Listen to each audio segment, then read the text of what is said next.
So hello everyone, कैसे हैं आप सब। उम्मीद करता हूँ बढ़िया होंगे। एंड आज का जो लेक्चर होने वाला है वो होने वाला है अपना प्रकाश के अपवर्तन के ऊपर। सबसे पहले बोर्ड सेटअप कर लेते हैं अपना। पेन साइज मिनिमम रखेंगे। प्रकाश के अपवर्तन के ऊपर देखो, इससे पहले हम प्रकाश के परावर्तन को पढ़ चुके हैं, आप सभी जानते होंगे। जितने भी बंदे नए हैं उनको मैं बता दूं कि इस चैप्टर में जो भी मैं पढ़ाऊंगा वो सब मैं शॉर्ट शॉर्ट में लिखूंगा। फुल नोट्स और डेफिनेशन आपको नोट्स के अंदर मिल जाएगी, और नोट्स आपको टेलीग्राम पर मिल जाएंगे। टेलीग्राम पर किस तरीके से ज्वाइन होना है इसके लिए आप चेकआउट कर सकते हो डिस्क्रिप्शन को, है ना। इसके अलावा आप हमारे चैनल पर भी विजिट कर सकते हो, जहाँ पर आपको सारी जानकारी मिल जाएगी। वीडियो अपलोडेड है कि किस तरीके से ज्वाइन हुए। इसके अलावा ये छठवां लेक्चर होने वाला है जिसके अंदर हम प्रकाश के अपवर्तन की स्टार्ट करने वाले हैं। इससे पहले हम प्रकाश का परावर्तन जो है पढ़ चुके हैं। ओके, तो अब यहाँ से अपनी जो कहानी है वो स्टार्ट होने वाली है। चलिए, प्रकाश का परावर्तन थोड़ा सा रिवीजन करेंगे, फिर अपवर्तन की ओर बढ़ेंगे कि अपवर्तन होता क्या है। ये मेरे पास मान लीजिए एक कांच है। क्या है ये? कांच है। कांच है। मैंने इस कांच को क्या किया, नीचे से कलर कर दिया। नीचे से अगर मैं कांच को कलर कर दूंगा तो क्या होगा, मैं आपको पहले बता चुका हूं कि अगर इस तरीके से कोई प्रकाश की किरण इसके ऊपर आ रही है ऐसे, तो वो प्रकाश की किरण ऐसे जाती है, इस तरीके से चली जाती। क्योंकि कांच जो होता है पारदर्शी होता है। आप कांच के आर पार देख सकते हो, है ना। जैसे आपने कांच किया, इस तरीके से आपके सामने कांच कर लिया, इसके पीछे कोई व्यक्ति खड़ा है, आप उसको कांच में से देख सकते हो। ये कांच के अंदर क्षमता होती है कि वो प्रकाश को रोकता नहीं है, वो प्रकाश को चला जाने देता है। प्रकाश को कांच चला जाने देता है अपने अंदर से। आर पार कांच के अंदर से प्रकाश की किरण है वो जा सकती है। जबकि एक पत्ता लोगे आप, किसी भी चीज का पत्ता ले लो आप, है ना, जब पत्थर ले लो तो पत्थर के आसपास प्रकाश नहीं जा सकता। जैसे अपने हाथ लिया और अपनी हाथ आगे कर दिया, किसी व्यक्ति को आप देखना चाहते हो और अपना हाथ आपने अपनी आंखों के आगे कर दिया, तो आप उस व्यक्ति को नहीं देख पाओगे। लेकिन वहीं अपने हाथ की जगह अगर आपने कोई शीशा ले लिया, है ना, उससे अगर आप किसी व्यक्ति को देखना चाहो तो आप देख सकते हो। इसके अलावा अगर आप पन्नी ले लो, एल पॉलीथीन, है ना, जो नॉर्मली पन्नी होती है, उसके आर पार भी आप देख सकते हो। तो ये सभी चीज़ें पारदर्शी होती हैं। जैसे जल है, जल के अंदर कोई पत्थर डला हुआ है तो आप उसको देख सकते हो, अगर जल शुद्ध है तो, है ना। जैसे एक गिलास है, गिलास के अंदर पानी है ना, और उस पानी में अगर आप कोई कंकड़ वंकड़ डला हो तो आप उसको देख सकते हो। क्यों? क्योंकि वो पारदर्शी है, उसके अंदर जो है प्रकाश जा सकता है। जबकि पत्थर वगैरह के अंदर प्रकाश नहीं जाएगा, है ना, उसके आर पार नहीं जाएगा, है ना। तो ऐसी तरीके से वस्तु पारदर्शी होती है। तो कांच एक पारदर्शी वस्तु है। तो प्रकाश की किरण इसमें से आएगी और इस तरीके से चली जाएगी। इसीलिए हम इसको क्या करते थे, कलर कर देते थे, पेंट कर देते थे। इससे होता क्या था कि प्रकाश की किरण को जाना तो ऐसे चाहिए था, लेकिन वो ऐसे न जाने की बजाय जिस दिशा से आई है, मतलब जिस माध्यम से आई है उसी माध्यम में वापस लौट जाती थी, कुछ इस तरीके से, है ना। तो इस वाली किरण को अपन बोलते थे आपतित किरण। और परावर्तन के पश्चात ये जो जाने वाली किरण होती थी, ये होती थी परावर्तित किरण। क्या होती थी? परावर्तित किरण। हम फिर यहाँ पर क्या करते थे, एक लंब डालते थे, जैसे ये डाल दिया अपन ने, है ना। ये ठीक से डला नहीं है शायद, ये इस तरीके से। तो यहाँ पर जो एंगल बनता था, एंगल आई मानते थे उसे, यहाँ पर जो एंगल बनता था उसे एंगल आर कहते थे। और एंगल आई और एंगल आर आपस में इक्वल होते थे। ये क्या है? अभी तक अपना प्रकाश का परावर्तन, जिसे हम काफी अच्छे तरीके से कंप्लीट कर भी चुके हैं। तो उम्मीद करता हूँ आपकी ये बात समझ में आ गई होगी। प्रकाश के परावर्तन से रिलेटेड बहुत सारी चीजें पढ़ी थी, और लास्ट लेक्चर अपना जो हुआ था वो मिरर फॉर्मूले के ऊपर हुआ था, राइट। अब आगे बढ़ते हैं। अब अपवर्तन क्या होता है। अब मान लीजिए ये है कांच, 2 मिनट रुको। ये है कांच, और ये जो पूरा आपको एरिया दिख रहा है, ये पूरा एरिया, ये पूरा क्या है? कांच है, मोटा वाला कांच है। तो ये कांच है, और ये ऊपर ऊपर कुछ नहीं है, ऊपर वायु है नॉर्मली, ठीक है। अब यहाँ से क्या है, प्रकाश की किरण आ रही है। कलर चेंज कर लेते हैं। प्रकाश की किरण इस तरीके से आ रही है। देखो, अब यहाँ पर मैंने कोई भी माध्यम परिवर्तित नहीं किया है, सॉरी, मैंने यहाँ पर कोई भी कलर नहीं किया है कांच में, है ना। तो कांच जैसा है वैसा का वैसा है, यहाँ पर कोई भी कलर पेंट वगैरह नहीं पुता है।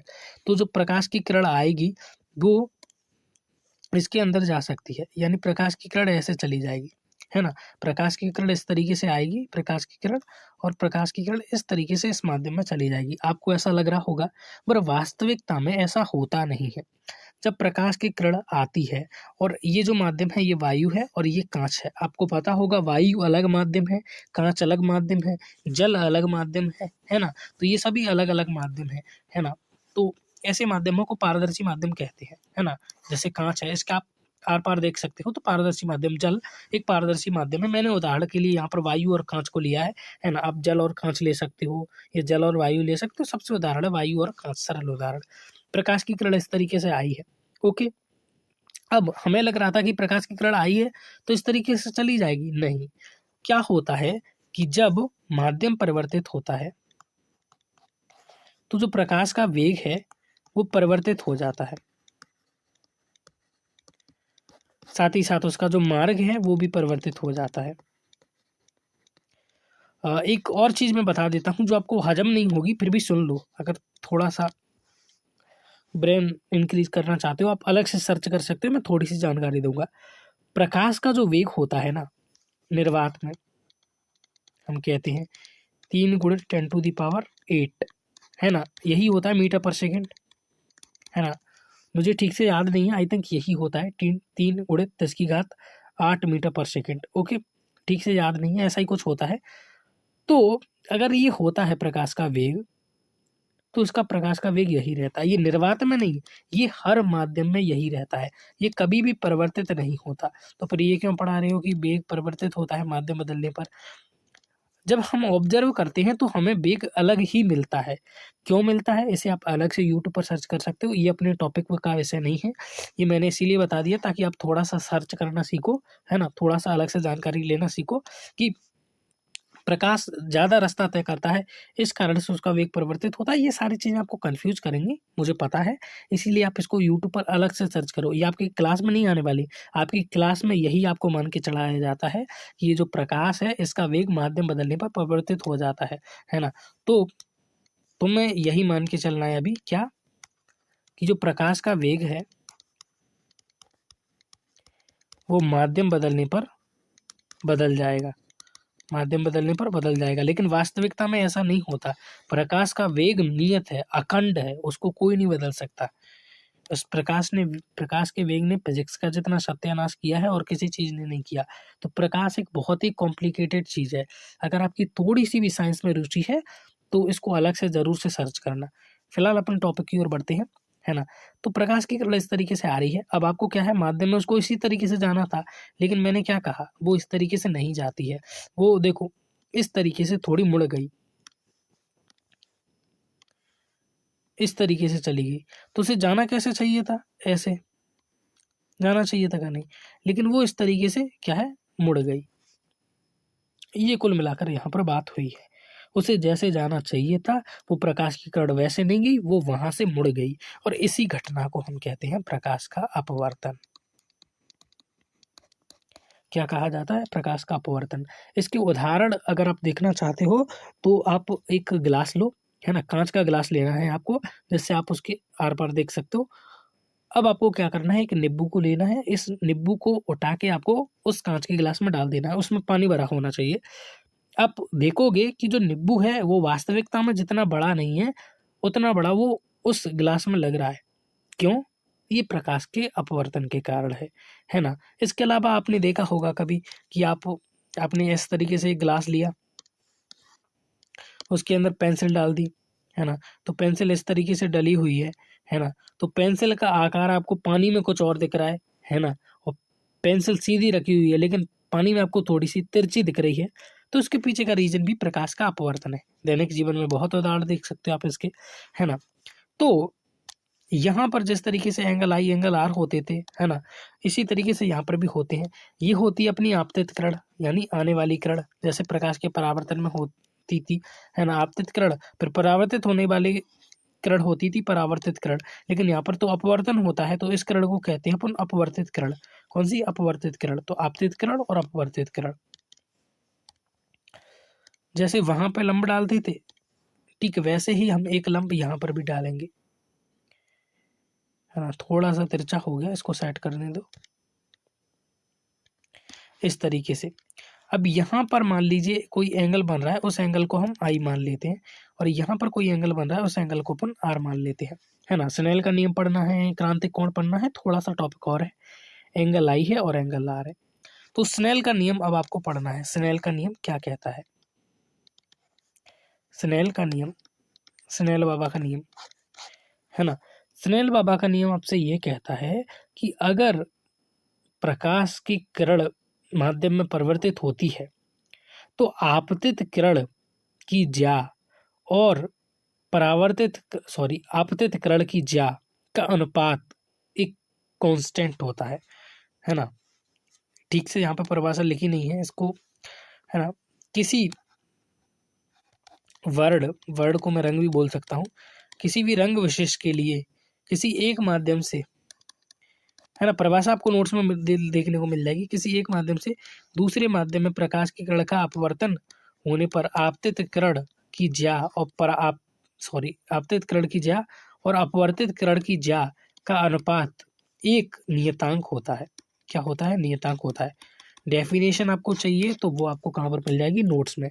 अब जो समझने का काम है वो यहाँ पर कीजिए, है ना। तो देखो मैंने क्या बोला, ज्या। ज्या क्या होती है? ज्या का अर्थ होता है जो एंगल बन रहा है आई, वो तो ठीक है, आपतित किरण है, इसका एंगल कितना बन रहा है अविलंब के साथ? आई, है ना, आई। तो इसकी ज्या क्या होगी? इसकी ज्या होगी साइन आई। पहले भी मैं आपको बता चुका हूँ, है ना। जो कोण होता है उसके आगे लगा दो साइन, तो वो बन जाती है ज्या। जैसे ये अपवर्तित किरण है, ये यहाँ पर एंगल आर बना रही है, तो इस एंगल आर के आगे ही साइन लगा दो, तो साइन आर। ये क्या हो गई? अपवर्तित किरण की ज्या, और ये क्या हो गई? आपतित किरण की ज्या। तो इन दोनों का अनुपात साइन आई बटे साइन आर, साइन आर क्या होता है? एक कांस्टेंट राशि होता है, एक नियत राशि होता है। किसके लिए? किसी वर्ड के लिए, किसी रंग के लिए, है ना। मतलब कहने का क्या है, इसको समझो।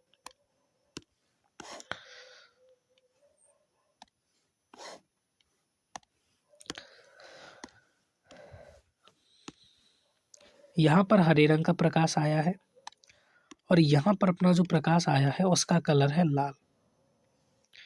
कायदे से हम सभी जानते हैं प्रकाश को कैसे जाना चाहिए था, इस तरीके से,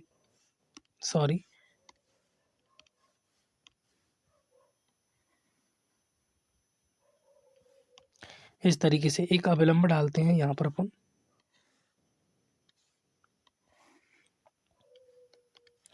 यहाँ पर एंगल आई बन रहा है मान लीजिए, और प्रकाश की किरण जो गई है वो इस तरीके से गई है धोखेबाजी करके, तो यहाँ पर जो एंगल बन रहा है वो है एंगल आर। ठीक है, एंगल आर। तो अब स्नेल का नियम क्या कहता है? Sine i upon sine r is equal to constant. Sine i upon sine r is equal to constant. किसके लिए? इस हरे रंग के लिए। ओके, तो देखो यहाँ पर मान लीजिए कोई कोण बन रहा है 30 डिग्री, ओके, और यहाँ पर इसके साथ जो कोण बन रहा है वो बन रहा है 60 डिग्री। क्या बन रहा है? 60 डिग्री। तो आई इज इक्वल टू यहाँ पर क्या है? 30 डिग्री, है ना, और आर इज इक्वल टू यहाँ पर क्या है? 60 डिग्री। इस हिसाब से साइन आई बटा sine r is equal to constant है। ठीक है, साइन आई कितना है यहाँ पर? 30 डिग्री बटे साइन आर क्या है यहाँ पर? 60 डिग्री। एंड तक सब कुछ क्लियर हो जाएगा, अभी देखते चलो। साइन 30 डिग्री क्या होता है? 1/2। साइन 60 डिग्री क्या होता है? √3/2। यहाँ पर 2 से 2 क्या हो गया? कैंसिल हो गया, तो क्या निकल के आया? 1/√3। यानी कि sine i upon sine r किया तो इज इक्वल टू क्या निकल के आया? 1/√3। तो अब ये इस हरे रंग के लिए कांस्टेंट है। क्या है? कांस्टेंट है। अब अगर इस कोण को मैं 30 डिग्री से 60 डिग्री कर दूं, मान लीजिए इस कोण को मैं 30 डिग्री से 60 डिग्री कर दूं, तो ये कोण भी परिवर्तित हो जाएगा, ये कोण भी परिवर्तित हो जाएगा। अब ये कितना परिवर्तित होगा? इतना परिवर्तित होगा कि इन दोनों का ज्या का अनुपात, यानी साइन, ये मान लीजिए 30 डिग्री से ये थीटा हो गया और ये अल्फा हो गया, कोण अल्फा हो गया। तो पहले साइन आई बटा sine r is equal to क्या निकल के आ रहा था? आर निकल के आ रहा था मान लीजिए। तो अब भी साइन थीटा बटे sine alpha is equal to क्या निकल के आएगा, आर ही निकल के आएगा। क्या निकल के आएगा, आर ही निकल के आएगा। एक और बार समझिए, देखो ये लाल रंग के प्रकाश की किरण आई और ये क्या हो गया, इस तरीके से थोड़ी सी परावर्तित हो गई। क्या हो गई, थोड़ी सी परावर्तित हो गई। तो मैंने यहाँ पर एक अवलंब डाल देना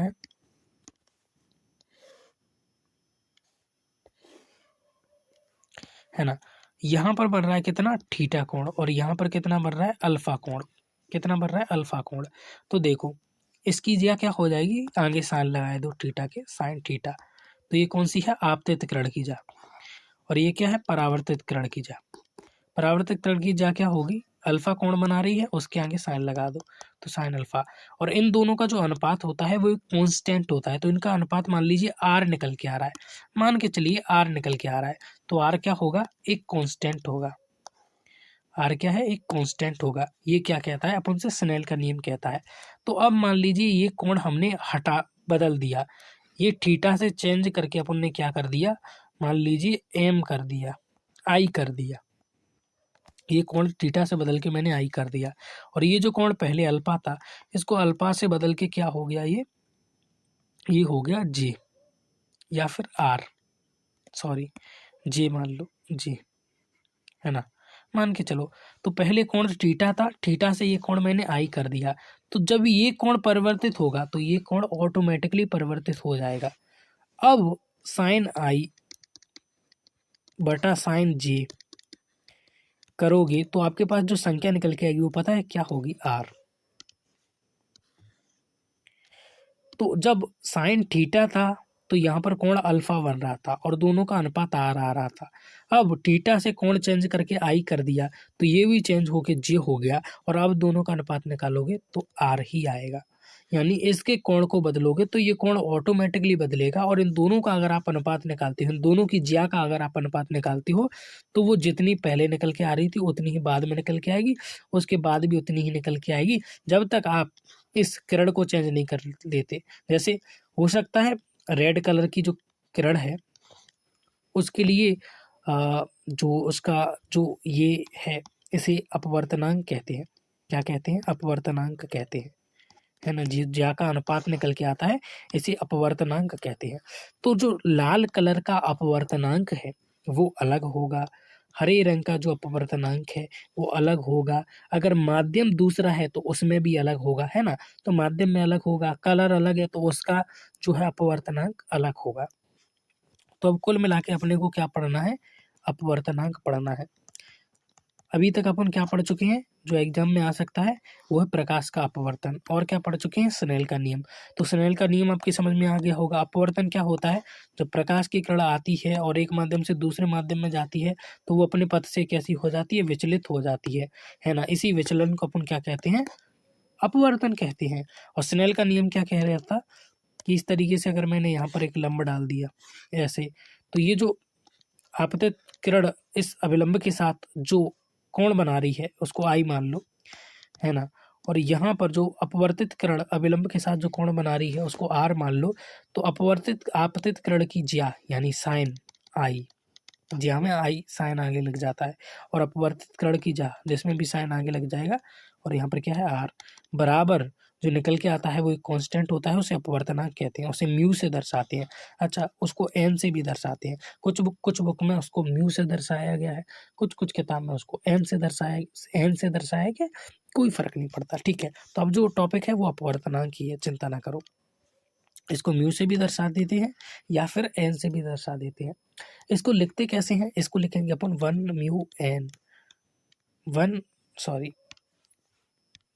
म्यू 2, 3 म्यू 4, है ना, म्यू 5 या फिर म्यू 6।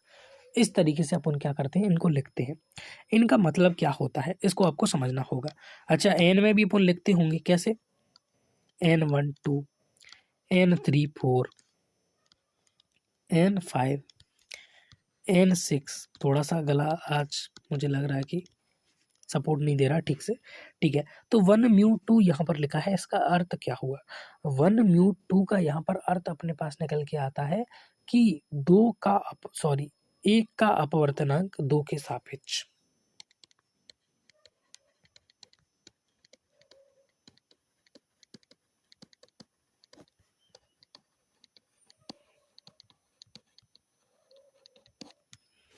1 का अपवर्तनांक 2 के सापेक्ष। यहाँ पर लिखा है 3 म्यू 4, यानी 3 का अपवर्तनांक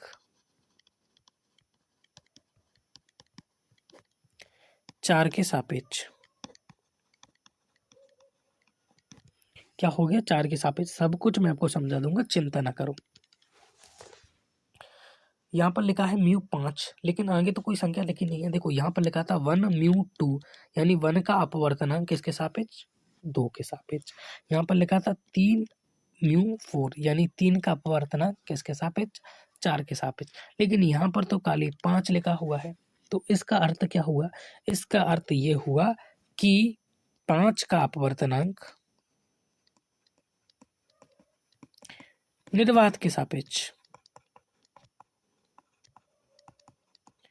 निर्पात के सापेक्ष, है ना। यहाँ पर भी लिखा है n12, 1 का मतलब क्या हुआ? 1 का अपवर्तनांक 2 के सापेक्ष। बस म्यू में ये 1 को आगे लिख दिया गया। जैसे 3 4 है तो 3 को यहाँ पर म्यू में आगे लिख दिया, तो 3 म्यू 4 मतलब 3 का अपवर्तनांक 4 के सापेक्ष। तो n34 यानी 3 का अपवर्तनांक 4 के सापेक्ष। n5 मतलब 5 का अपवर्तनांक 4 के सापेक्ष। ठीक है, अब अपवर्तनांक का सूत्र क्या होता है? अपवर्तनांक का सूत्र होता है, इसको म्यू से दर्शाते हैं या फिर एन से दर्शाते हैं। इसका सूत्र होता है, जिस भी किरण का अपन निकाल रहे हैं, है ना, जिस भी माध्यम में प्रकाश की किरण का निकाल रहे हैं, उस प्रकाश के किरण का अपवर्तनांक, निर्वात में वेग बटे जिस माध्यम में निकाल रहे हैं उस माध्यम में वेग। ओके, ये होता है उसका सूत्र,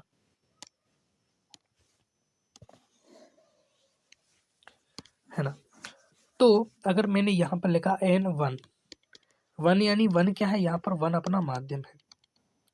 1 माध्यम में 1 कौन सा माध्यम है? देखो जनरली प्रकाश का जब अपवर्तन होता है तो हम माध्यम लिखते हैं। जैसे प्रकाश, ये कांच, रुको 2 मिनट, ये जो है ये कांच है।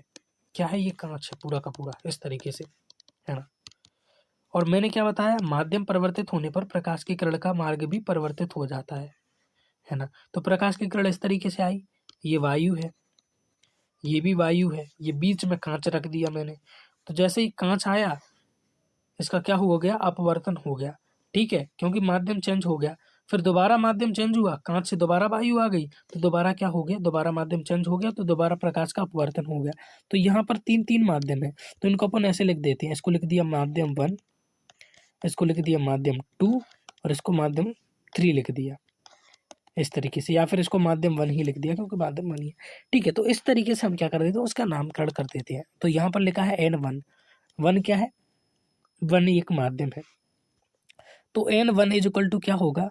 n1 इज इक्वल टू होगा कि जो प्रकाश की किरण है उसका निर्वात में वेग बटे ये जो माध्यम है उसमें वेग इसका कितना है, उसका वेग n1।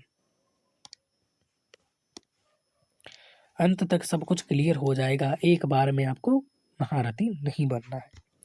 Practice makes man perfect, जानते हो ना। बस ठीक है, तो यहाँ पर हमारे पास लिखा हुआ है 1 म्यू 2 या फिर n12, n12 या 1 म्यू 2, कुछ भी लिख दो, है ना। n34 या फिर 3 म्यू 4, इस तरीके से। तो 1 म्यू 2 को मैं लिख सकता हूँ म्यू 1 बटा म्यू 2, म्यू 3 4 को मैं लिख सकता हूँ म्यू 3 बटा म्यू 4, है ना। ऐसे में 8 म्यू 6 है, तो इसको मैं लिख सकता हूँ म्यू 8 बटा म्यू 6, है ना। इस तरीके से, जैसे n6 5 है, तो इसको मैं लिख सकता हूँ n6 अपॉन n5, क्या? n6 upon n5। तो म्यू 1 को मैं लिख सकता हूँ, म्यू 1 म्यू 2 को लिख सकता हूँ मैं म्यू 1 अपॉन म्यू 2। तो ये मैं इस तरीके से लिख सकता हूँ, इस तरीके से इसको लिख सकता हूँ, इस तरीके से इसको लिख सकता हूँ, इस तरीके से इसको लिख सकता हूँ। तो यहाँ पर n6 क्या है और n5 क्या है?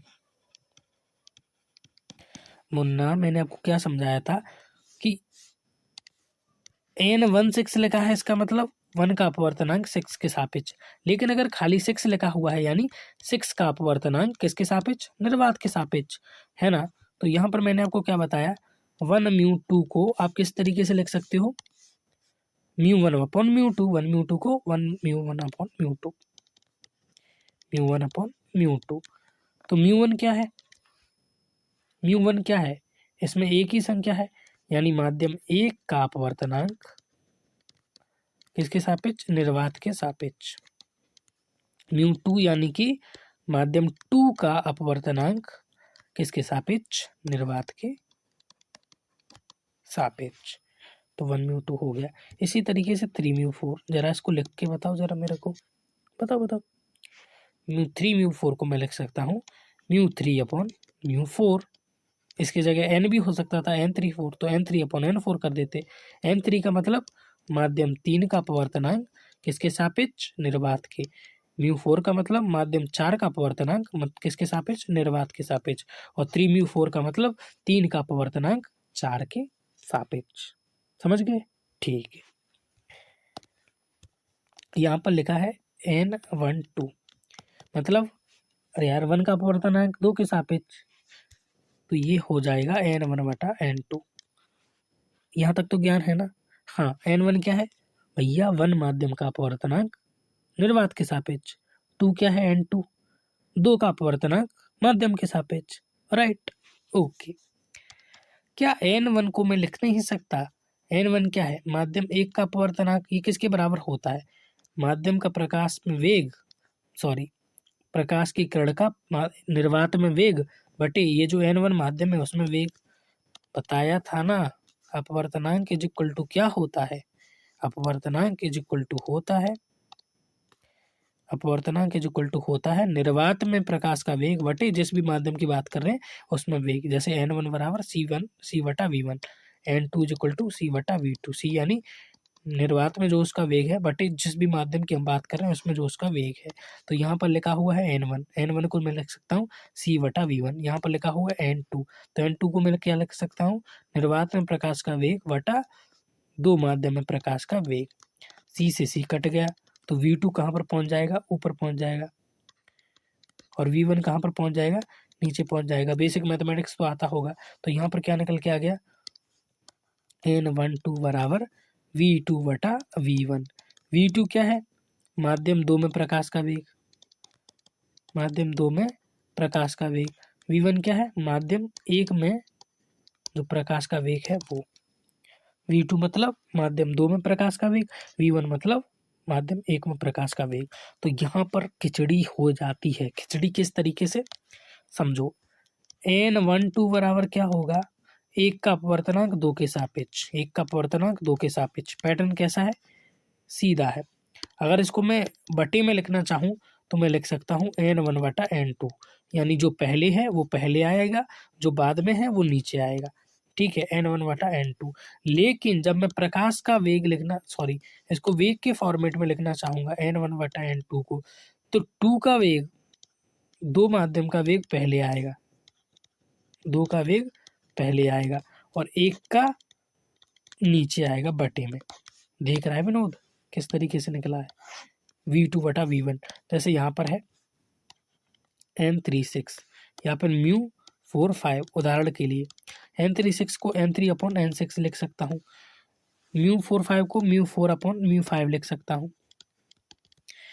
n36 हो गया c/v3, n6 हो गया c/v6, μ4 हो गया v4,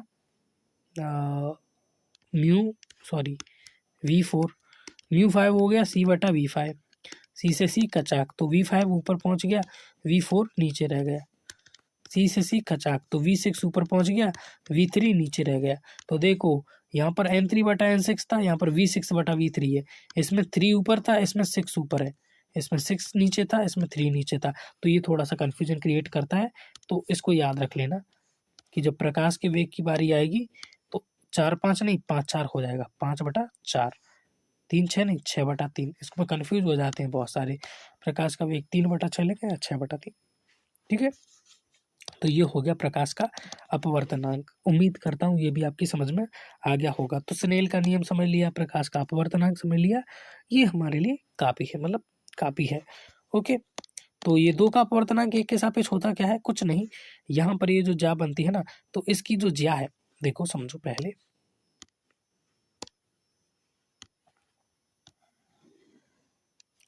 प्रकाश की किरण इस तरीके से आई, इस तरीके से क्या हो गई, परावर्तित हो गई।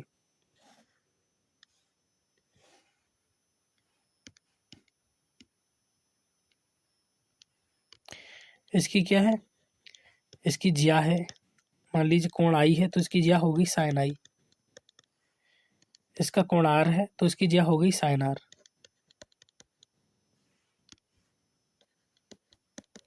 तो यहाँ पर जो निकल के आया वो क्या हो गया, एन आई आर।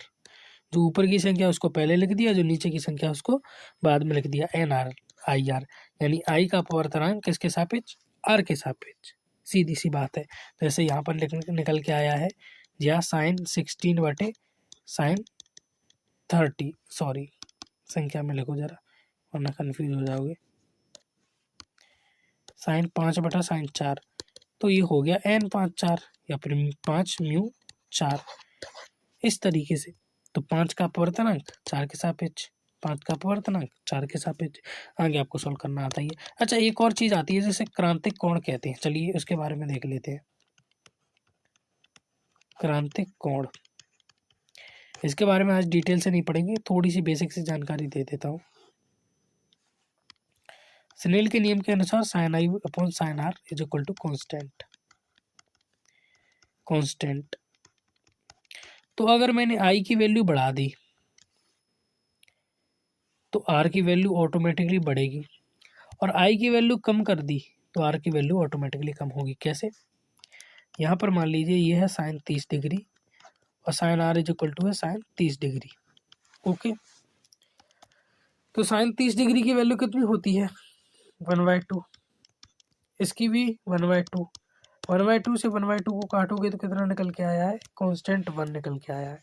अब sin 30 डिग्री को मैंने sin 60 डिग्री कर दिया, बटे में क्या रखा, sin 30 डिग्री। तो sin 60 डिग्री कितना हो गया, 1/√3/2। और sin 30 डिग्री कितना होता है, 1/2। तो 2 से 2 काट गया, बट बराबर कितना निकल के आया, √3। चूंकि हम सभी जानते हैं कि √3 जो है √1 से ज्यादा है। क्या है, √3 जो है 1 से ज्यादा है। एक मिनट, हाँ करीब ज्यादा ही है, 1 पॉइंट के करीब इसका आंसर आता होगा। तो स्नेल का नियम क्या कहता है, ये तो कांस्टेंट है, यानी 1 यहाँ पर आ रहा है तो 1 ही यहाँ पर आना चाहिए था। 1 अगर यहाँ पर आ रहा है तो 1 यहाँ पर भी आना चाहिए था। तो यहाँ पर 1 लाने के लिए क्या करना होगा, इसको भी sin 30 डिग्री से 60 डिग्री होना पड़ेगा। जैसे ही sin 60 डिग्री होता है, हम सभी जानते हैं sin 60 डिग्री इक्वल टू, यहाँ पर भी हम लिख सकते हैं √3/2। फिर √3/2 से √3/2 कट जाएगा और यहाँ पर क्या निकल के आएगा, 1। तो अगर मैंने 30 डिग्री से इसको 60 डिग्री कर दिया तो ये भी 30 डिग्री से 60 डिग्री हो गया। यानी ऊपर के कोण को बढ़ाओगे तो नीचे ऑटोमेटिकली बढ़ जाएगा। तो अगर मैंने आई को बढ़ा दिया तो आर ऑटोमेटिकली ही बढ़ जाएगा।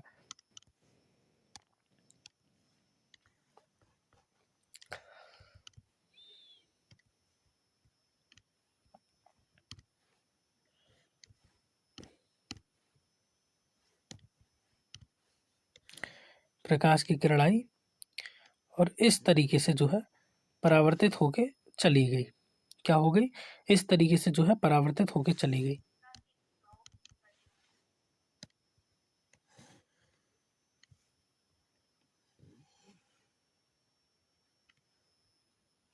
थोड़ा सा तिरछा हो गया। तो अभी मैंने डायग्राम जो है ड्रॉ कर लिया है। ओके, तो देखो यहाँ पर कौन बन रहा है, आई। ये प्रकाश की किरण आ रही है, आपतित किरण है, और यहाँ पर कौन बन रहा है, आई, ये परावर्तित किरण है। इस तरीके से अब हम सभी ये अच्छे तरीके से जानते हैं कि प्रकाश की जो किरण है, जो आपतित किरण है, अगर इसका मान मैंने बढ़ा दिया तो ये आर का मान जो है ऑटोमेटिकली बढ़ जाएगा। क्यों, क्योंकि ये चाहता है कि इसको कांस्टेंट रखना। क्या करना, कांस्टेंट रखना। तो मैंने क्या किया, ये जो प्रकाश की किरण है इसको थोड़ा सा इस तरीके से घुमा के इसके जो कोण है इसको थोड़ा सा ऐसे मैंने बढ़ा दिया, है ना। तो ये वाली जो प्रकाश की किरण है इसका कोण भी थोड़ा सा घूम गया इस तरीके से, इस तरीके से। तो इसके कोण को मैंने परिवर्तित कर दिया तो इसका जो कोण है वो भी परिवर्तित हो गया। अब ये बिल्कुल इस तरीके से हो गया, इस तरीके से हो गया। तो यहाँ पर कोण कितना बना, 90 डिग्री। यानी कि ये जो कोण है इसका मान यानी आपतित किरण का वह मान, आपतित किरण के कोण का वह मान जिस पर जो अपवर्तित किरण है वो 90 डिग्री हो जाए, अपवर्तित किरण जो है वो 90 डिग्री हो जाए, उसे हम क्रांतिक कोण कहते हैं और इसको हम C से डिनोट करते हैं। आपतन कोण का वो मान जहां पर अपवर्तन कोण 90 डिग्री हो जाए, इस कोण का वो मान जहां पर ये जो अपवर्तन कोण है वो 90 डिग्री हो जाए, उसको अपन क्रांतिक कोण कहते हैं। ठीक है, तो ये हमने जो है हमारा कंप्लीट हो गया, लगभग 3 टॉपिक हमने पढ़े। ये तो नॉर्मली मैंने आपको बता दिया, कोई खास नहीं। ठीक है, सभी को एक बार मैं समअप कर लेता हूँ। सबसे पहले अपन ने पढ़ा प्रकाश का अपवर्तन, रिफ्रैक्शन। उसके बाद पढ़ा स्नेल्स लॉ, है ना। उसके बाद तीसरा टॉपिक जो था अपना अपवर्तनांक, और चौथा था अपना क्या, क्रांतिक कोण। ये ऐसे ही पढ़ा दिया, इसको भी पढ़ना बाकी है। अपवर्तन क्या होता है, इस तरीके से प्रकाश की कड़ाई, उसको जाना ऐसे चाहिए था लेकिन या तो ऐसे चली गई या तो ऐसे चली गई, लेकिन जिस रास्ते पर जाना चाहिए था उस रास्ते पर गई ही नहीं, इसी को कहते हैं अपवर्तन। अब ये जो गई है, तो मैं यहाँ पर अगर एक अभिलंब डालूं इस तरीके से ऐसे, तो यहाँ पर कोई ना कोई कोण बनेगा। जैसे मान लीजिए R से दर्शा दिया, यहाँ पर कोई ना कोई कोण बनेगा I। तो जो आपतन कोण की ज्या है या फिर जो अपवर्तित किरण के कोण की ज्या है, आपतित किरण की ज्या है अभिलंब के साथ sin I बटे जो अपवर्तित किरण की कोण की ज्या है, अपवर्तित किरण की ज्या है अभिलंब के साथ साइन R। ठीक है, उसका जो अनुपात है वो कांस्टेंट निकल के आता है। अगर इसको चेंज किया तो ये ऑटोमेटिकली चेंज हो जाएगा, चाहे बढ़ाने पे हो चाहे घटाने पे हो, लेकिन ऑटोमेटिकली चेंज हो जाएगा। ओके जी, स्नेल्स लॉ था, सॉरी ये था अपवर्तनांक। ये जो कांस्टेंट निकल के आता है इसी को अपवर्तनांक कहते हैं। इसके कुछ रूल्स होते हैं जो भी हमने पढ़े। और तीसरा था क्रांतिक कोण, अगर इसके मान को मैं बढ़ाऊं या घटाऊं तो इसका मान भी बढ़ेगा और घटेगा। तो इसका मान मैं वो कर दूं जिससे इसका जो मान है वो 90 डिग्री हो जाए, कैसे भी करके इसका मान मैं इतना कर दूं जिससे इसका मान मेरे को 90 डिग्री प्राप्त हो जाए। तब जो इसका जो मान होगा, मान लीजिए इसको जब मैंने 60 डिग्री किया तो ये 90 डिग्री हो गया, तो इसका मतलब ये है कि 60 डिग्री इसका फिर क्रांतिक कोण है। बस, तो आज के लिए बस इतना ही। मिलता है आपसे किसी नेक्स्ट लेक्चर में, तब तक के लिए गुड बाय।